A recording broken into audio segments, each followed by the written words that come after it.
All right, good morning, everyone. Welcome to our webinar around the Michelson Spark Grants Smart Justice Round. My name is Ryan Erickson-Kulas. I'm a program officer at the Michelson 20mm Foundation. I oversee the day-to-day operations of our Spark Grant program, and I also oversee our textbook affordability work. And now I'll let my colleague Emily introduce herself and walk us through the agenda for this morning. Good morning, everyone. My name is Emily Blake, Smart Justice Program Officer with the Michelson 20mm Foundation.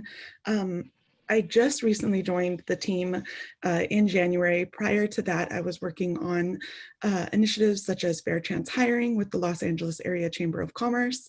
And prior to that, I worked as a consultant and a reentry program counselor.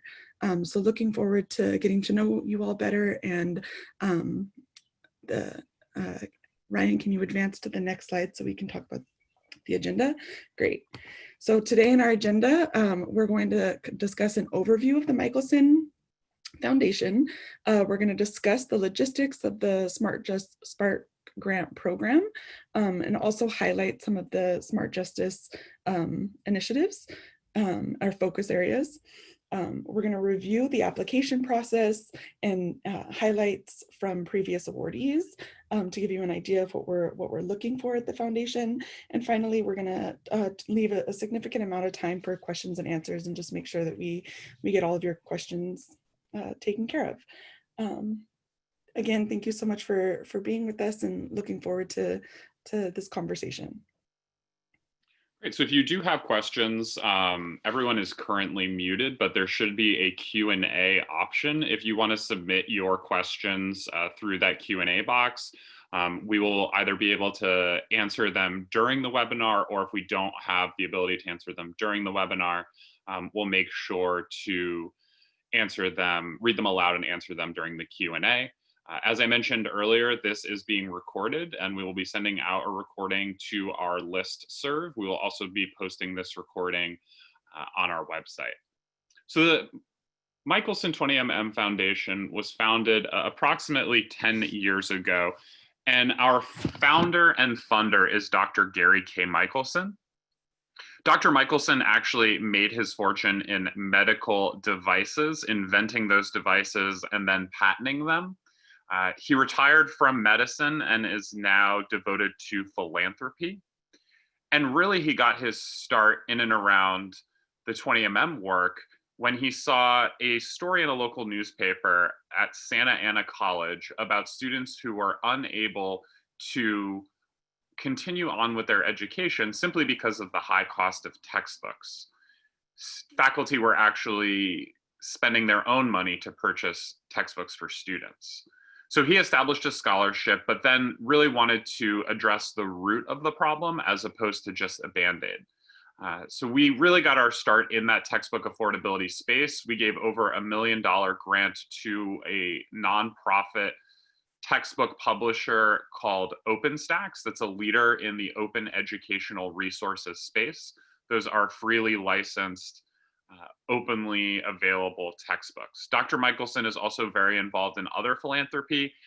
He has an animal welfare foundation as well as a biosciences research foundation.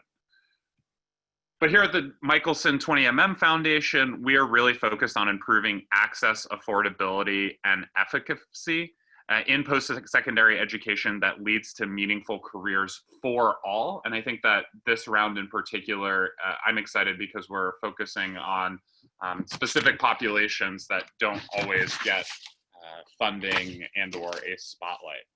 So what I'll do right now is walk you through some of the work that we do as a foundation before Emily gives you an overview of our Smart Justice program, which is the focus of this round, and then we'll talk a bit more about the overall mechanisms of the round. So the first area of our work that I wanted to briefly touch on is the Michelson Institute for Intellectual Property. Obviously, Dr. Michelson made his fortune in inventions and patents, and so he wants to ensure that the intellectual property education that he received is passed down. We partner with schools and nonprofits to actually bring IP education and IP curriculum into their programs to ensure that the next generation of inventors and entrepreneurs, again, are able to capitalize on their intellectual property. We also do some impact investing work in the for-profit sector. That work is primarily in and around ed tech. We focus on mission-aligned companies that are looking to increase access to affordable, equitable, and high-quality educational experiences for all students. And we also have some work focused on workforce development. We'll actually be having an impact investing round later this year, all focused on the future of work.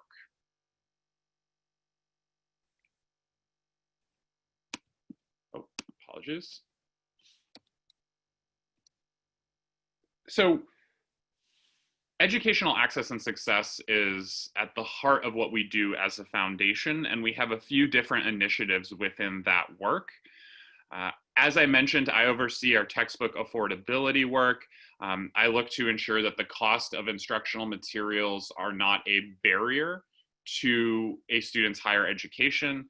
We do that through what are called open educational resources, again, freely licensed instructional materials, as well as here in California, what's called the Zero Textbook Cost Degree Program. So essentially entire degree pathways at community colleges that are built out so that a student doesn't have to pay for an instructional material. We also do work in and around emergency student aid and looking to optimize those systems on campus and looking to support student basic needs as well. So all of those non-tuition related expenses that a student arises and needs to deal with during the course of their educational experience. All of these sort of looking at the barriers of what students face in order to be successful and in order to access higher education. And I think digital equity, it kind of falls under that umbrella as well. I'll let Emily speak a bit to that work. Great, thanks, Ryan. Our digital equity work at the foundation is a new developing program in response to COVID-19 pandemic. Digital equity has been an issue, but the current our health crisis has really shown a light on the need to address the digital divide. It was always an area of interest, but our current context of working from home requires a device, internet, and digital literacy skills to meaningfully engage in higher education and the workforce. The foundation is currently deciphering ways in which we can have an impact in this space in both the immediate and long term.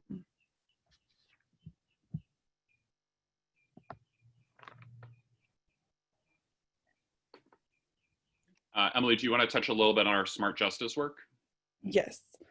So thank you, Ryan, for pivoting us to focus in on our smart justice. The Smart Justice Initiative was launched last year in 2019, and it seeks to leverage higher education as a catalytic force for transforming the lives of system-impacted individuals, as well as justice systems themselves. We've divided the portfolio of smart justice into 6 key impact areas that you see here. I'll dive a little bit further into each of them. Higher education in prison is working to create, strengthen, and expand higher education in prison ecosystem and programming. The reentry work is connecting students returning from detention settings to holistic wraparound reentry services that support their higher education and workforce success. Our higher education justice networks is bridging the gap to post-secondary education supports for system-involved students on campus.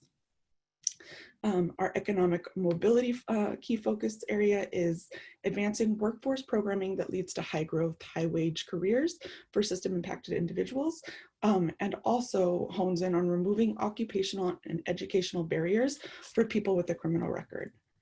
Our racial justice initiative is advancing specific racial strategies to support communities of color that have been disproportionately impacted by policing and the justice system. And finally, our policy and systems change area is magnifying cross-collaborative coalition to advance policy and systems change in support of system-impacted students, while also leveraging reentry and higher education and prison best practices to establish justice systems of care. So we at the Michelson Foundation really pride ourselves on being responsive to the moment. And our Spark grant program really reflects that and allows for that. And I just wanted to highlight some of the things that we're doing within the current moment, both when it comes to the COVID-19 pandemic and then particularly looking at justice and racial equity issues that have arisen over these past few weeks. In and around the COVID-19 pandemic, we partnered with the Los Angeles Community College District to fund a response to ensure that students throughout the district have access to laptops as they were transitioning to remote education for the end of the spring semester, as well as during the summer semester and fall moving forward. We also had a very rapid Spark grant round in early April. We actually had not planned this round nor budgeted this round, but we had 3 awardees come out of that round. So the first is Swipe Out Hunger. They are an advocacy-based organization that got their start with students donating meal swipes that were unused to other students that were facing food insecurity. We funded some work around CARES dollars and an advocacy campaign that I'll speak to a bit more later on in the presentation. The Institute for the Study of Knowledge Management and Education, or ISKME, was another COVID-19 awardee. They are a research-based organization that does a lot of work in open educational resources. So we funded work for them to unearth best practices that are occurring during this transition to remote education, what those best practices look like, how OER or open educational resources are factored into that transition to work remotely, and how we can use this moment to advance adoptions of OER for the benefit of both faculty as well as students. And then the Education Trust West is a 2-time awardee, and I'll be talking about them a little bit later on in the presentation as well, but we funded some work looking at the digital divide during COVID-19 and how various populations are being affected by that, and producing some policy recommendations for policymakers around access to high-speed internet, et cetera, et cetera. I'll turn it over to Emily to talk a little bit about some of our new partners in the smart justice work we're doing. Thanks, Ryan. Currently, we're in the midst of the largest global civil rights and justice movement in human history, addressing both police brutality and anti-Blackness, with protests across 50 states and internationally. In response to the unrest, Michelson 20MM provided quick infusions of funding to 4 organizations advancing racial equity and justice work. We are proud to now be racial justice partners with Justice LA, the Alliance for Boys and Men of Color, Color of Change, and Homeboy Industries. To touch briefly on the impacts of these organizations, Justice LA stopped a $3.5 billion jail expansion plan in Los Angeles County, and in collaboration with the county, provided huge contributions to the county's Alternative to Incarceration work group and report. The Michelson 20MM Foundation supports their work to advance justice reinvestment strategy, critical to investing in communities most impacted by over-policing and over-incarceration. The Alliance for Boys and Men of Color advances racial equity, establishing policy solutions, and transforms unjust systems. We're proud to support their work to collaboratively create a world in which boys and men of color are supported and successful. Color of Change is the nation's largest online racial justice organization. They design powerful campaigns to effectively respond to injustice in the world around us by leveraging 1.7 million members. We support their initiative to use online platforms to strengthen the political power of Black communities, championing solutions that will move us all forward. And finally, Homeboy Industries. We're really impressed by Homeboy Industries' holistic reentry model and social enterprise approach that advances workforce development for system impacted communities. We support their initiative to advance a community of care and kinship as justice involved individuals navigate the criminal justice system and reentry.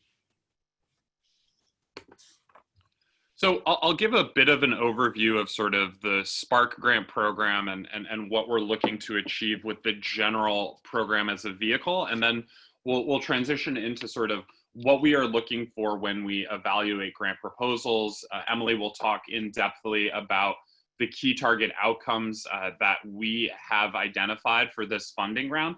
Again, as you have questions throughout this presentation, please feel free to fill them in the Q&A.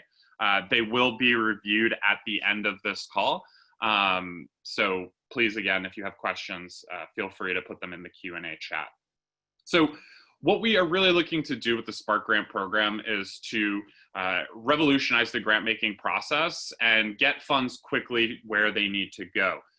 In that spirit, we commit to making a final decision on a proposal within 15 business days of it being submitted, and we will have our portal open for submissions over a 3-week period.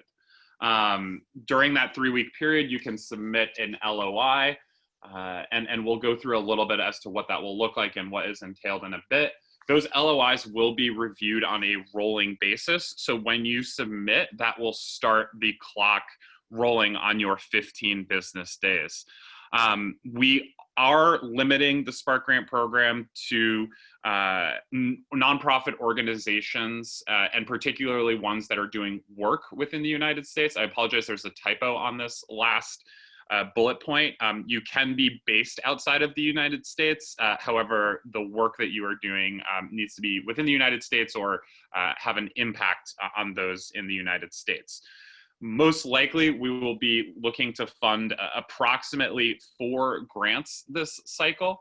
And I'll talk a little bit more about, again, what that application process will look like moving forward. But first, I wanted to touch on sort of how we will be evaluating your proposals.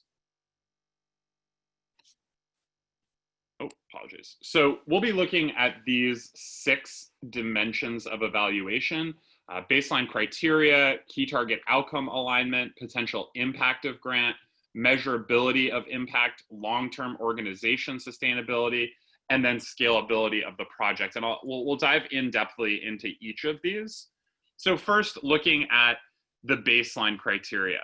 Our grants are up to $25,000, so you can submit an amount as to what you would be looking to receive. We do ask that the grant cover a specific milestone or a focus or a particular project. We are typically looking for projects that have outcomes within a 6-month to, on the long side, 1-year timeframe. Again, this grant program is all about sort of a quick infusion of cash at a time when it is very needed. We do not fund general operating grants through the Spark Grant program. Anything in regards to ongoing working capital, general inventory, we are interested in it kind of being specific around a project that focuses on our key target outcomes. We are okay with our funds being combined with other funding sources for a larger project. If that was the case, we would just want to get a better sense of what those other funding sources are, how secured they are, and that would be something that we would work through during the vetting and application process. The last thing that I will say is it is okay to have staff time allocated as part of your funding. So if you want to allocate a member of your staff's time that wouldn't already be doing this project as part of the usage of funds, that's something that is permissible within our grant program. I'll turn it over now to Emily to review the key target outcomes for this round.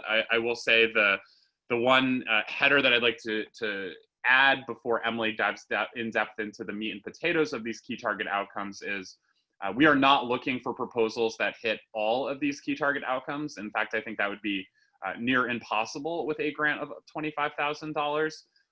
But we wanted to provide a wide range of options for the type of work and the type of programs that we're interested in funding. So I'll pause there and let Emily take it. Great. So as I go over each of these key target outcomes, note that they align to our 6 SMART justice focus areas in higher education and prison, reentry, higher education justice networks, economic mobility, racial justice, and policy and systems change. So diving in, our first few are related to higher education and prison. To increase access to they're related to higher education and prison with the focus on the current climate during COVID-19 and the struggles that higher education and prison programs are really facing during COVID.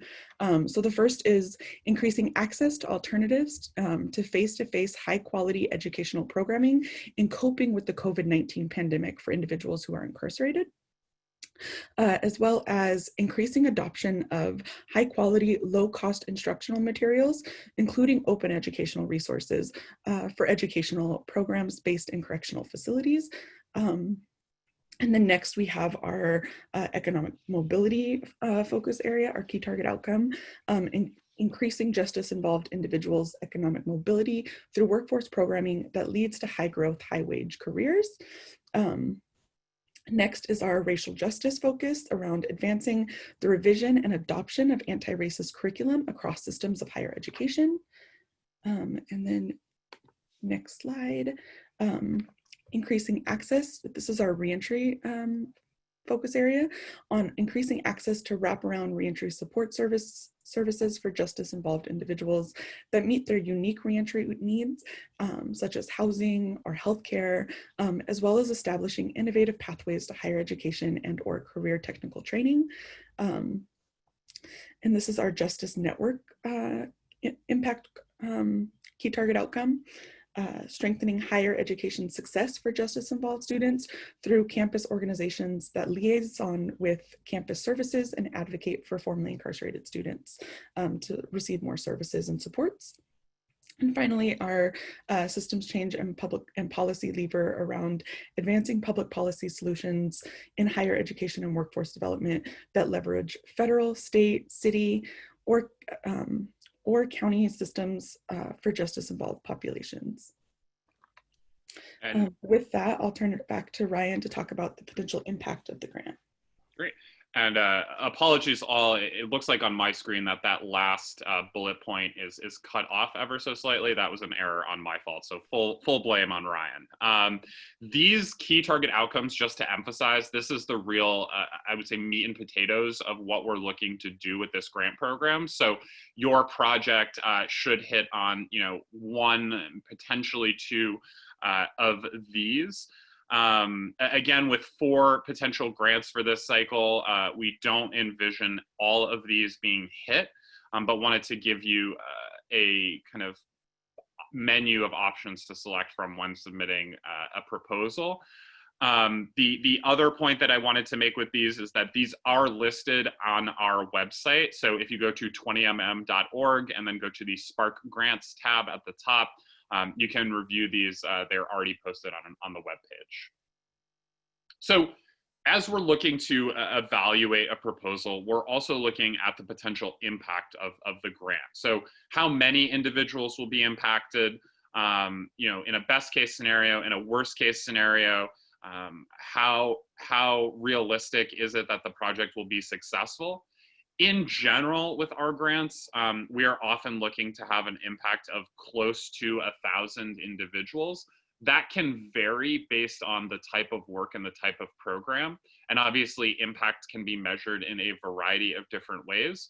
I will say where we've seen those impact numbers be a bit lower and where the committee has been interested in still providing funding is around direct support work, because oftentimes that type of work is a bit more focused and not necessarily as broad of an impact in terms of amount of individuals. Ryan, can I pause you there for a second? Yes. So I also just want to highlight, so for direct service work, such as like working with reentry or higher education justice networks, for example, we see that the impact or the number of individuals might be lower, but the opportunity to advance best practices and to get research out about policies and systems change based on the best practices is also key to that those initiatives' success. So it's okay if the number of individuals are lower, as long as the opportunity to advance best practices in the field is apparent. Thanks, Ryan. Yeah, no, I appreciate you clarifying that for the group, Emily. Another area of dimension that we'll be looking at is what is the measurability of your impact. So we will actually be asking you in your proposal to outline how you will be measuring the success of your project and what metrics you will be reporting for it to be successful. So we'll be evaluating, one, how feasible it is to track those metrics, and then two, how realistic is the timeline as well as impact metrics. We're also looking at the long-term organization sustainability. We see the Spark Grant program as really a way to start to form relationships with organizations that we hope pan out to be sort of more long-lasting over the course of this work. And so we want to make sure that we're partnering with organizations that are built to last. We want to get a good sense of who your team is, who are the individuals and nonprofits that you have partnered with in the work that you've done in the past, as well as what are your revenue streams as an organization, what grant funding have you received in the past, if at any. Again, it just gives us a sense of your work, both in the past as well as potential to move forward. Oh, apologies, having some issues. And then lastly, we're looking at the scalability of the project. And I think Emily alluded to this a bit in her comments earlier, but we want to get a good understanding of, is this work something that can be impactful solely within your community? Is this something that, when tested out, has the ability potentially with additional funding or additional work to scale out to a statewide level, to a national level? So we're always looking at, how a potential project that we're seeding with a Spark grant can scale. So in terms of how you'll go about applying for a Spark grant, we will open our portal on July 13th, and it will remain open until August 3rd. If you go to 20mm.org/spark-grants, right now you'll just see a register button for this webinar, but by early next week, that should hopefully be updated with a link to the portal. However, the portal will not be live until July 13th. We will have on our webpage, and we'll be emailing everyone out when this occurs, so be sure to sign up for the Spark Grant listserv if you haven't already. But we will be mailing out the actual LOI so that you have a copy of it early, as well as the application. And I'll talk a little bit about each of those later on, just so that you can have those resources to begin to prepare your proposal before July 13th. As you can see on our webpage, and this is just a screenshot, but there's a Spark Grants tab right at the top, and that will bring you to the webpage, which will have all of our information. It will also hold a recording of this webinar. Hopefully early next week, we'll be able to get that up. So some updates in terms of what has occurred in the Spark grant process for those of you that have been involved in previous Spark grants. So the first thing is we've streamlined our letter of inquiry.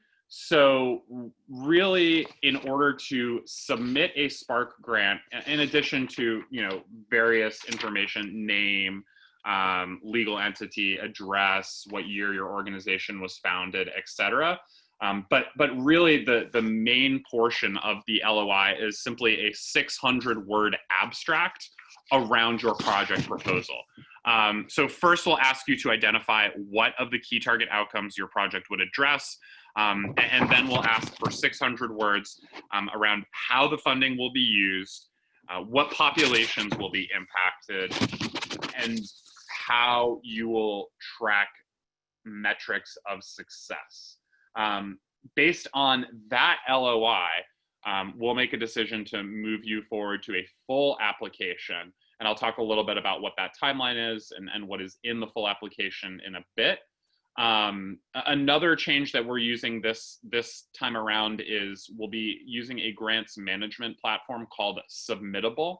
This will be the first time that we're using that. So feel free to reach out with any questions, but that link will be the one that will be listed at the top of our webpage for you to submit your LOI on.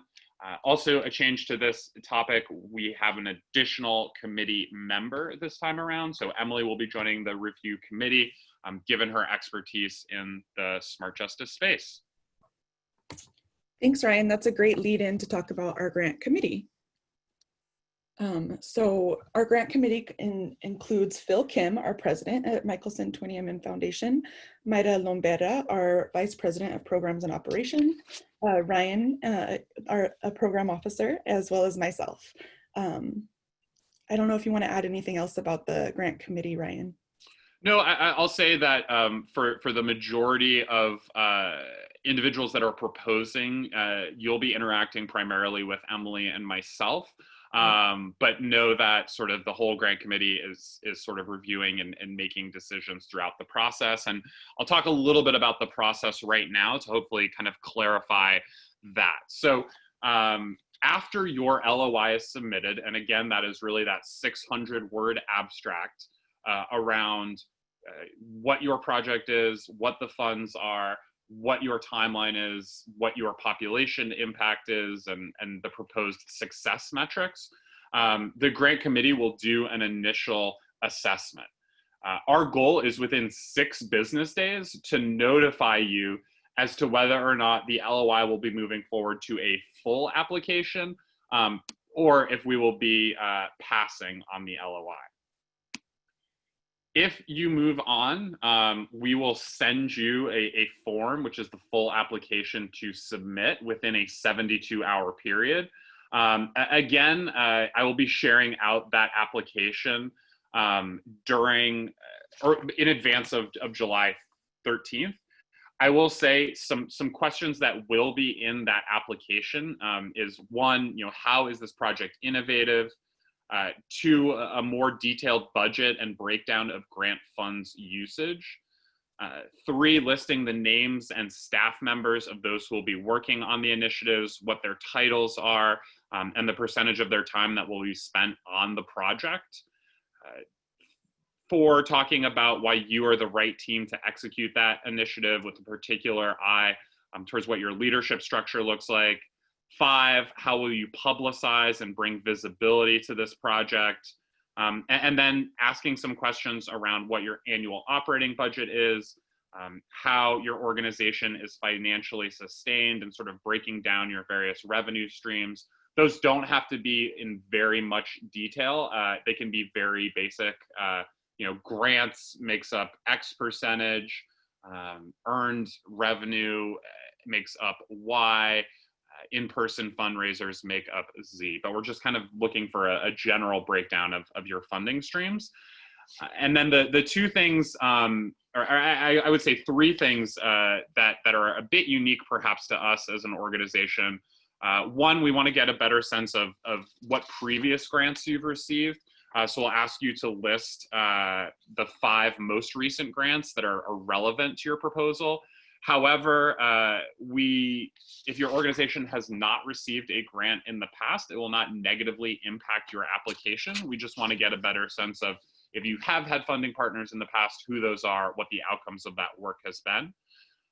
We also have an optional question where we ask you to break down general demographic information, age, gender, race, socioeconomic status, etc., of your staff and your organizational leadership. Again, that is entirely optional, and how you want to share that information is up to you. We really want to get a better sense of how the staff and how the leadership at your organization really reflects the populations that you serve. And then lastly, I think the one unique aspect of our application is we'll ask if your project results in a deliverable, such as a research paper or something else. Are you willing to have that deliverable released with a CC BY 4.0 license? That would be a open license and allow your work and your project to have more impact with others being able to utilize it. So that are some of the questions that will be entailed within that full application. Those full applications will be assessed. We also will have some very, very specific questions in the full application based on what you submitted within your LOI. Those full applications will be reviewed and finalists will be reached out to schedule a finalist call. That'll be a phone conversation where we really delve in-depthly into your proposal, answer any last questions that we may have. Again, we ask that you just respond to us within 48 hours of us asking for that call in order for us to be able to maintain that 15 business day cycle that we really hope to work through with everyone submitting a proposal.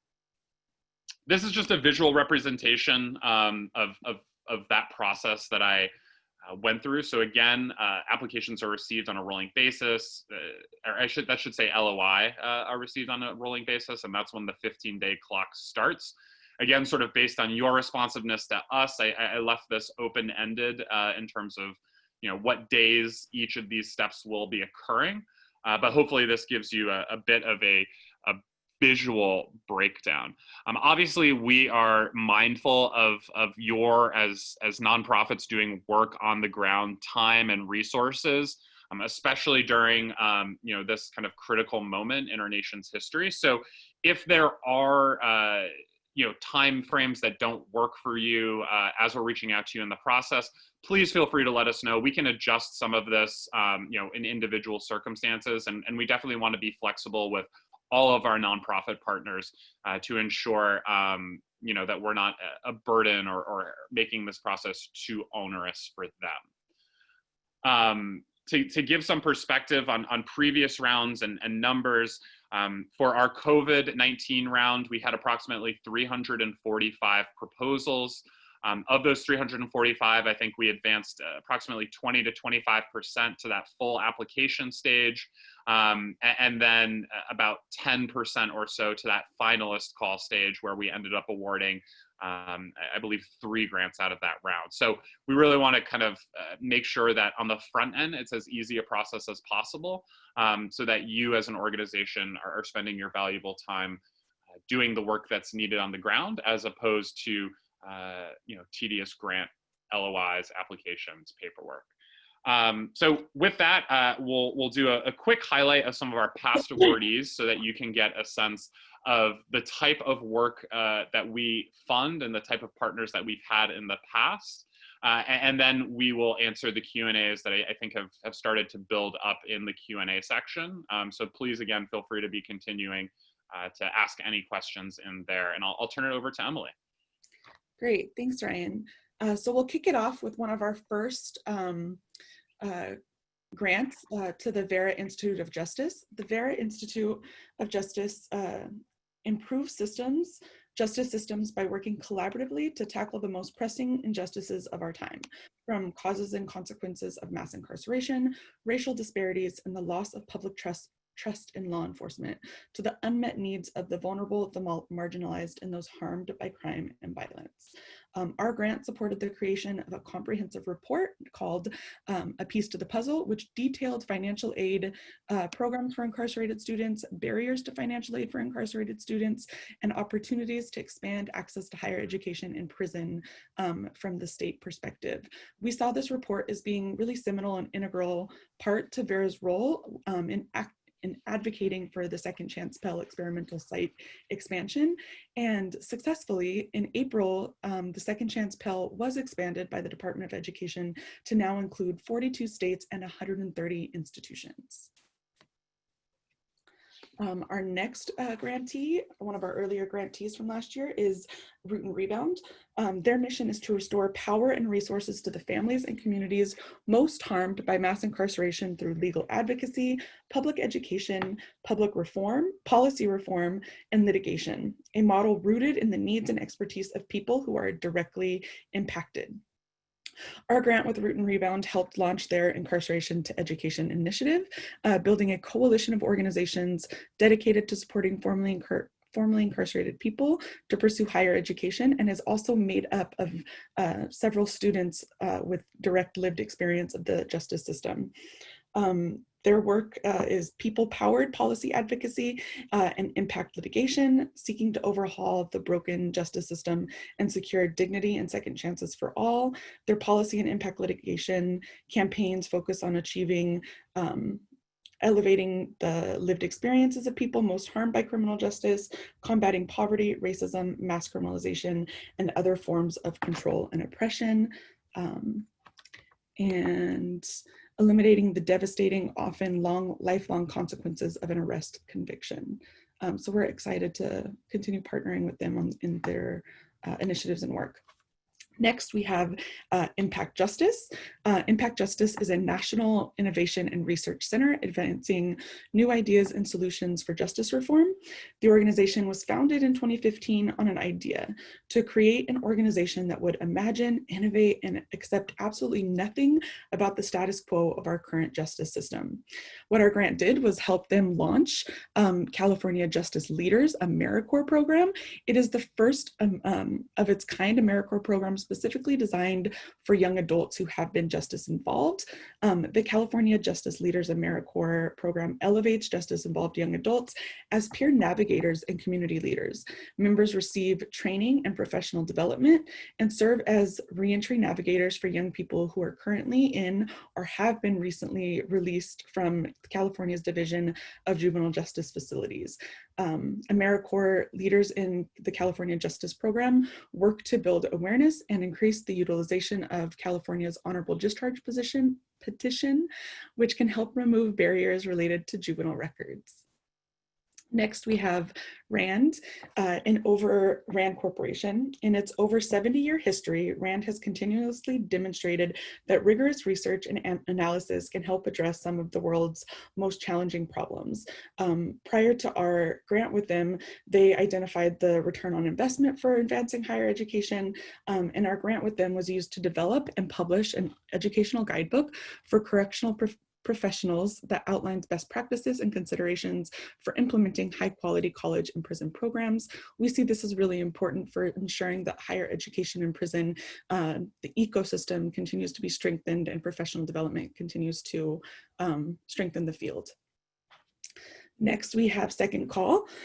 Second Call is a community-based organization leveraging trauma-informed care to establish reentry pathways into well-paying union careers for justice-involved individuals.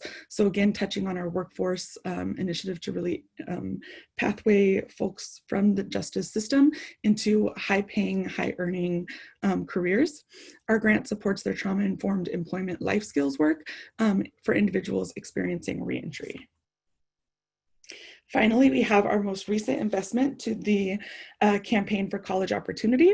The campaign strengthens higher education across education access and success through three main strategies: policy advocacy, partnerships, and public awareness. Our grant launched the campaign's criminal justice initiative, which features interviews with current system impacted students pursuing higher education to identify barriers and resources students face, which will culminate in policy recommendations. Great. So all of those are grantees within our Smart Justice work that have come in through previous grant cycles. Just a note, those previous grant cycles had different key target outcomes than this cycle. So just some clarification if there are some questions as to how those fit into the priorities we've outlined for this round.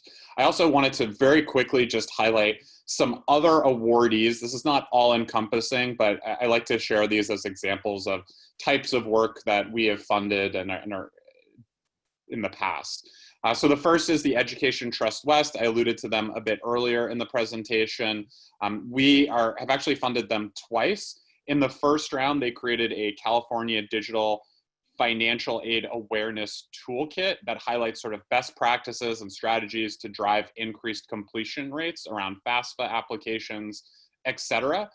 This was actually in direct response to some legislation that was passed here in California that all high school juniors needed to be educated about the financial aid system during their high school career.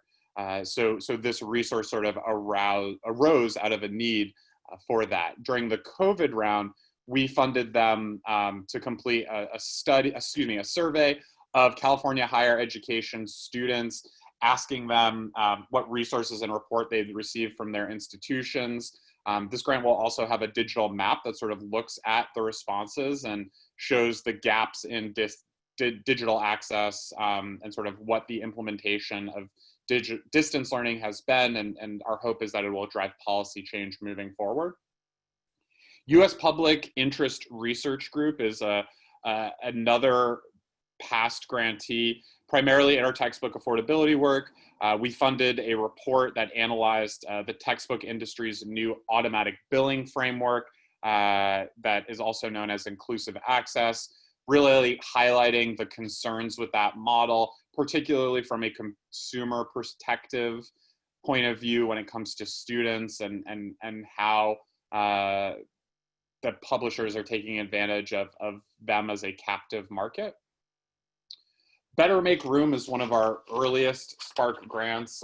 It's an initiative launched by former First Lady Michelle Obama. Our grant allowed them to build out a texting interface that is an AI chatbot. So it freed up staff time from continuing to answer the same questions over and over. The AI chatbot took those over, and then questions that the chatbot was unable to handle were seamlessly transferred over to a staff member, but they were more generally higher level questions and better utilizing that staff member's time. And then the last thing I'd like to highlight is Swipe Out Hunger. As I mentioned, they got their start addressing hunger on campus. We funded an advocacy campaign where students are engaging campus administrators to ensure that they are distributing as well as promoting CARES Act dollars and emergency student aid built into CARES Act dollars in an equitable way, making sure that there isn't onerous tasks in order to receive those funds. So that's just an overview of some of the other awardees and give you a sense of, again, the type of work and we're looking to fund and are interested. We'll pause here and start to answer some of the questions that have built up in the Q&A. So if you do have questions, please feel free. And I'm just gonna review them in the order that they've been upvoted as well as received. I'll be recording them so that way for those who are listening to this recording later, they'll have an answer. Do you support work experience, paid internships for justice-involved individuals? Yes, I would say in general, we're definitely interested in workforce experience in the past in our Spark Grant program. Emily, I'll defer a little bit to you perhaps on the answer to that. Yeah, I think this nestles quite nicely in our economic mobility approach, and workforce development is seen as really imperative for reentry success for individuals with justice involvement. So most definitely, yes. Stuart asks, would you mind emailing this presentation to all of us after this webinar, please? Yes, everyone who has signed up for this webinar will receive this, as well as those on our Spark Grant mailing list. It'll also be, this recording will be posted on our webpage. Marilyn Franklin, do you have a target for the number of people impacted? Oh, I just lost the question, but, do you have a target for the number of people impacted by the project? Again, in general, we are generally looking for, close to 1,000 people impacted. Impacts can be measured in a few different ways, direct impact versus, tangential impact. And I think we talked a little bit in the presentation about sort of the differentiation we have when it comes to direct services as well. Just to add, Um, we're definitely open to lower numbers of people impacted, as long as there's potential for policy and systems change, best practices to be uplifted from the work. Elena Lynch, can you clarify the specific population you intend to serve through the Smart Justice Grant Program? So I think this round is fairly unique. Emily, I don't know if you wanted to kind of touch on the specific populations you're looking to impact. Yep, we're working with looking to really impact the justice involved population. This means individuals with prior justice experience in being either detained in jails or prisons, and experiencing reentry, and just wanting to make sure that that justice involved individuals have pathways to higher education and workforce success. Anonymous question, for projects focused on alternative education delivery methods/materials, trying new things requires buy-in, approval, and implementation effort on the part of prisons/DOCs. This can be unpredictable and slow in the best of times, and now COVID. To what extent are you looking for sure things already figured out, approved, versus new things that inherently entail unknowns of specifics or timeline? I think that we are open to some uncertainty to a certain extent. We do want to have a good sense of sort of what particularly our funds are going to be used for. If it's something that sort of requires more long-term planning and more buy-in, perhaps our funds are being utilized, in the initial planning phase of what that's going to look like to map out, or the initial research. I think this is all something that we would be kind of touching base with after an LOI is submitted. And I would imagine in that LOI, we would want, someone to sort of delineate what they envision the timeline to be, and what potential issues that may arise within that timeline. Emily, I don't know if there's anything else you wanted to say about that question. No, I'd agree with that. And I do just understand the question around things being unpredictable given COVID. So Ryan and I are very much open to having conversations about specific proposals, and addressing like any questions relating to like your specific proposal during a call. So feel free to reach out to us. Our email is on the questions slide. Are you supporting local projects or only projects that affect a large geographic area? I will say in the past, we've been interested in doing both. I think if it is a local project in the past in our grant giving, we are often very interested in, again, sort of how that local project can potentially scale out. So Impact Justice is a great example. That's a very localized project with the California justice leaders and within the communities that they're working. However, we see that as sort of a pilot of a new concept of the AmeriCorps program that has the ability to scale out and be more impactful after it's sort of been proven. Emily, I don't know if you had anything else to add to that question. Yeah, I mean, I would say AmeriCorps is really well known nationally, and so we really hope that this pilot or this new initiative with the California Justice Leaders grows and sparks best practices around using the AmeriCorps program and model for specifically supporting justice involved folks as they navigate the workforce. Our college foundation is a nonprofit. Are we eligible to apply? Yes, absolutely. We've funded through college foundations in the past. Can we write in funds to cover a contractor to provide technical expertise? Yeah, absolutely.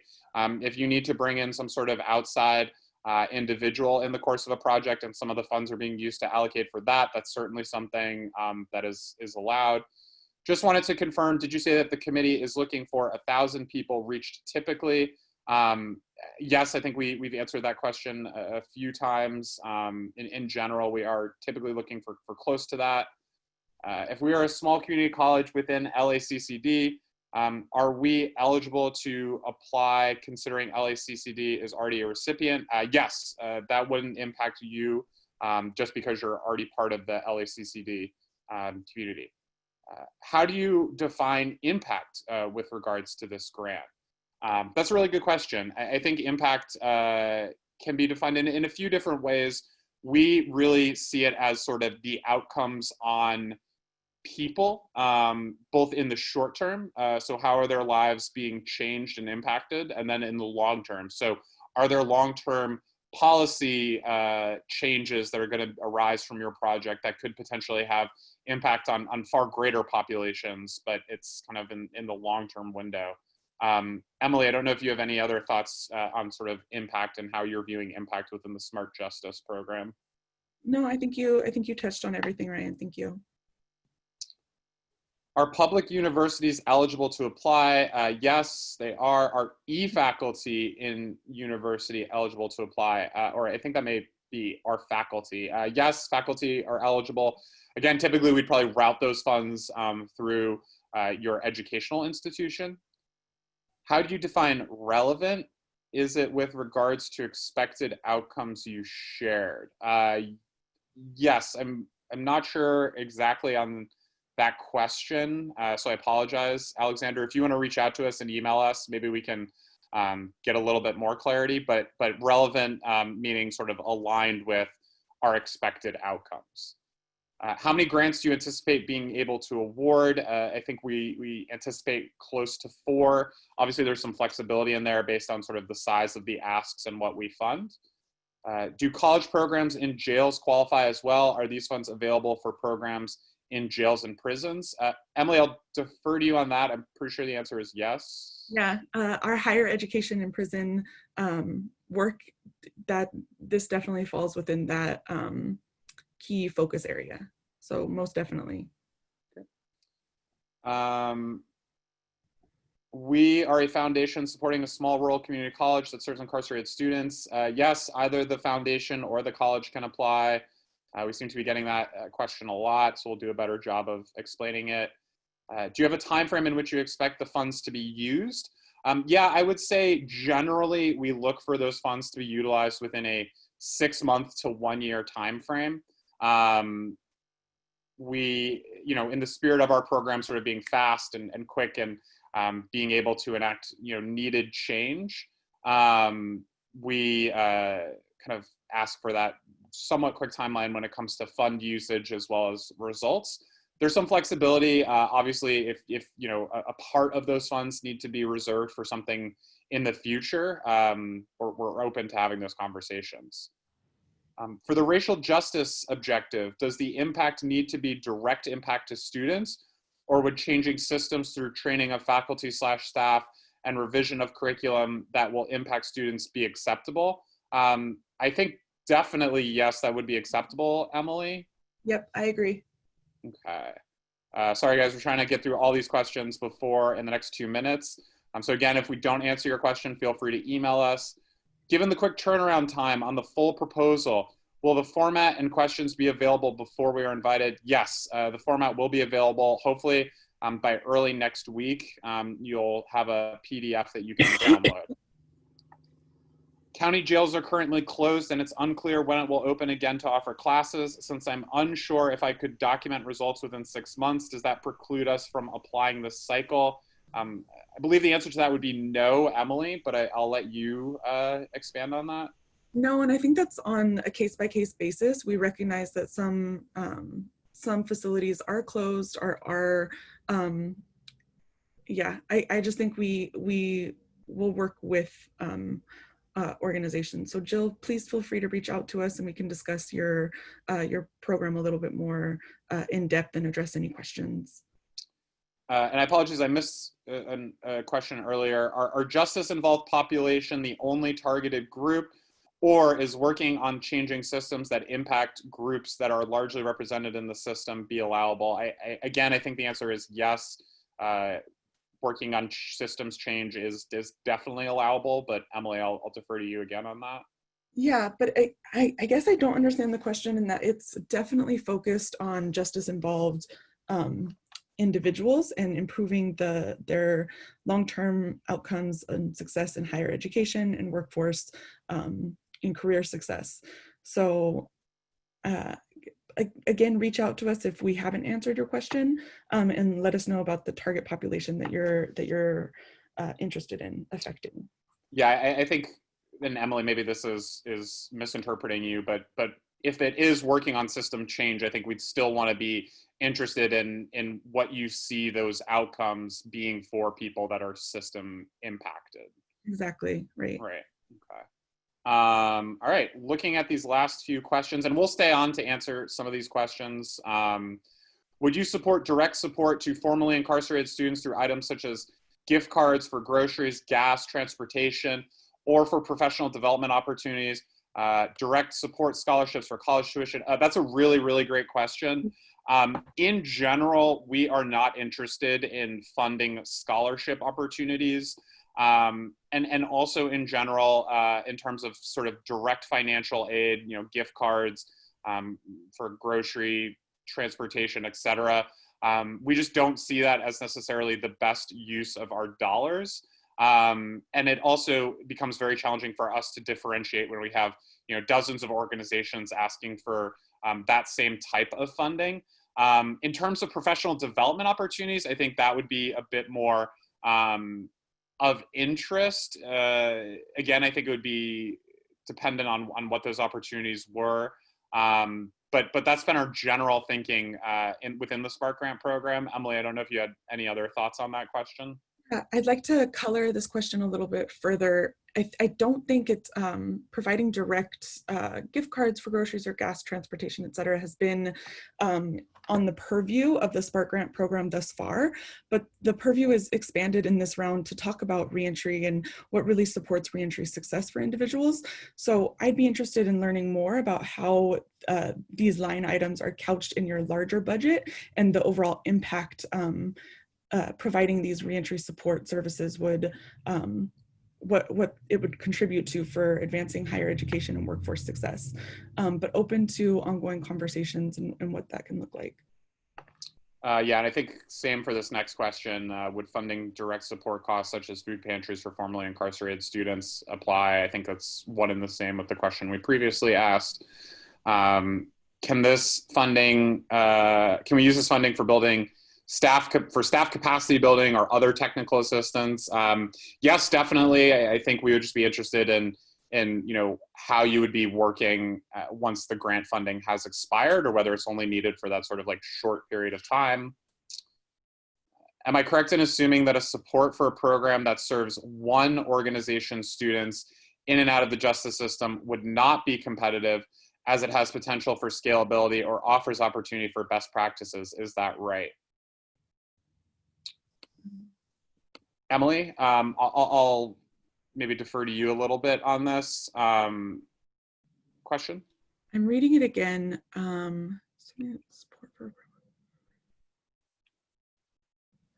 I actually think that would be competitive. It falls within two buckets of our work around higher education in prison and higher education justice networks. So in the justice system is the higher education in prison focus area, and then out of the justice system in community would be our higher education and justice networks. We are interested in supporting programs of that fall within those key focus areas with specific focus on scalability and opportunities for best practices. If it doesn't have those kind of markers embedded in it, I would say it makes it less competitive. Ryan, do you think that answers the question? Yeah, I mean, I think we'll probably be getting a lot of requests around programs that do, services for people within their organization. And so I think one way that we may, try to differentiate would be, the ability to scale. But appreciate that question. And again, please, reach out individually to us if we didn't answer that properly. Appreciate you all for sticking on. We'll stay on to answer these questions. Apologies. If the project includes video links and lesson plans and it's intended to be freely distributed on YouTube, does open source have an additional dedicated platform for hosting video? So actually, if you put something on YouTube, you can mark it as something that is openly licensed, and we're happy to work with you in terms of executing that. But that shouldn't be an issue. We are a rural community college in far northern California, and I wanted to see if that would be a hindrance in receiving a grant. No, I don't think that would. I apologize. I wanted to clarify for a question above LACCD. I'm understanding that as a small college within LACCD, we can't compete for this new grant. No, that is incorrect. So a small college that is within LACCD can apply for a grant, despite the fact that we've given funding to LACCD for a separate laptop COVID related. So yes, you would be eligible to apply. Apologies. Is there an estimated number of prospective LOIs you receive for this grant opportunity? Great question. If I had to guesstimate, I would say 250 plus. I think the COVID round was large because it was 345. It was fairly broad, and it was a very rapid need. But I would imagine around 250. But I'm terrible at making those guesses. Would you consider compensation for faculty to convert courses to zero or no cost? Yes, I think we would be interested in that. In general, we're not necessarily interested in content creation, though, when it comes to OER. So I think we'd be more interested in, how that work would be shared out beyond that one faculty member's particular educational institution or program that they're working in. I see a lot of focus in Southern California area. Are programs outside of California being considered? I will defer to Emily a bit on that. I'll say historically, we do most of our funding within California, but we have funded organizations outside. I know there are a few in the Boston area that we funded, and we've also funded some work in groups that do work both within California, but also have a national perspective. But Emily, I'll defer to you on that question a little bit. Yeah, great question. I see the purview of this work expanding. Although we're located in Southern California, we are a national foundation. And one of my goals within the Smart Justice work is to hone in on key states that are doing incredible work. And so this is one way in which we can become more familiar with some states that we can do deeper work in. So yes, if you are outside of California, please, please, please apply. Great. Can an institution submit more than one proposal? I've received this question a lot in past rounds. I would recommend submitting whatever you think your strongest proposal would be. If you have multiple ideas, if you want to shoot us a quick email, outlining them, we can provide you with some feedback as to what we think might be most competitive. That would be my recommendation, though, is either one, reach out to us and we can kind of let you know what we think the committee might be most interested in, or two, submit the one that you all feel the strongest on. If we fit your other grant making / focus areas, does receiving a Smart Justice grant exclude us from being considered for other grants in the same year? No, not necessarily. In general, we would look to have substantial progress, I guess, made on a grant prior to doing another grant with an organization. So Education Trust West is a great example. We funded their grant in the spring of 2019. The vast majority of the work was sort of completed by early 2020. And so therefore, we felt very comfortable funding them in the previous COVID round. Okay, Rosemary, the PD Green program provides free quality tutoring in jails, prisons, detention centers, and soon in reentry programs throughout the Northeast. We recruit, train, and coordinate university volunteers and some community volunteers. Our focus is the high school equivalency space, but in Boston and New York City, over 40% of our incarcerated students are taking college courses. We are launching a study of blended learning model, including tablets and tutors. Are we a fit? Rand is our partner. Yeah, I mean, again, not a lot of information to go off of, but Emily, it seems like in general, that's the type of work that we'd be interested in learning more about through an LOI. Would you agree? Definitely. And Rosemary, if you have further questions on, I think like more specific programming and how this fits in the key target outcomes, definitely reach out to us. And then I think this is the last question. I'll do a scan just to make sure. Oh, Fidel, hey, good to see you, Fidel. Would non-for-profit universities be within the nonprofit criteria? Yes, I think so. Feel free to reach out to me specifically, but I think as long as there's some sort of 501c3 entity that we could, potentially direct the funds through, there wouldn't be a problem, and we could talk a little bit offline if you have specific questions. I'm scrolling through and I don't see any additional questions. So thank you all for your time. And let us know if as you're working through the LOI, you have specific questions. Again, we'll send out this recording to the entire group and we'll notify you when the proposal, the LOI copy as well as the application copy are available, but those will be in advance of July 13th. My goal is to get them in by July 1st. So thank you again for your time, everyone, and we hope you have a great day. Thank you, everyone.